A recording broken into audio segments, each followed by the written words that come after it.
ئەبن گەلێک پێی خۆشحاڵمە گەناوم گەڕایتەوە لە بۆ عادێ ئەوە 7 ساڵە ناوی خۆم نووسیوە ئەوە ئێستاشم ناو گەڕایتەوە گەلێک پێی خۆشحاڵم لە من وایە ئەلعانەکە لە دایی بوو ئەمن هەتا ناو گەڕایتەوە هەر بە ئەزرەت حەجێ بوویمە زۆر دڵخۆشم زۆر وەتزانم کە تازە لەدایک بوویمە زۆر سوپاسان دەکەین بەخێر بن سەر چاومان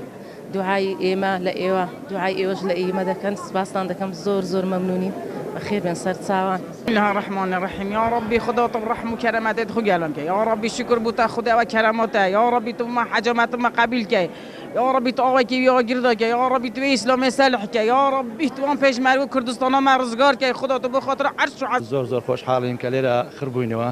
کە ناومان دەرچووە لە 2010 خۆمان نووسە ئێستاش لە خوای گەورە بە زیادی بی ئەوە خوای گەورە بە قسمەتی کردن و ئینشاءالله ئەو سەفەرە ئەنجام دەین و سوپاس و ستایشی خوای گەورە ئەەکەین کە ئەو سەفەرەی بە قسمەت ئێمە کرد کە لە ئەرکانەکانی ئیسلام پێنجەمین ئەرکانە و زۆر خۆشحاڵین و هیوادارین هەموو حاجیانی کوردستان و حاجیانی هەموو جیهان بە خێر و سەلامەتی ئینشاءالله سەفەری خوان بکەن و حەجی حاجیان قبول بی ئینشاءالله ئەوڕۆ لە داچی خۆ بوویمە ئەو دنیا هەموو ژیانەکە هەن خۆشە ئەرە مامەتا محەممەد هەوڕە هەموو لە داچی خۆی بووە هەندەم کەیفاتە ومەتا محەممەد پارێزی خوای ئەنگۆش پارێزی خوای گەورە زۆر نەنگۆش مەمنونم خدا حافظ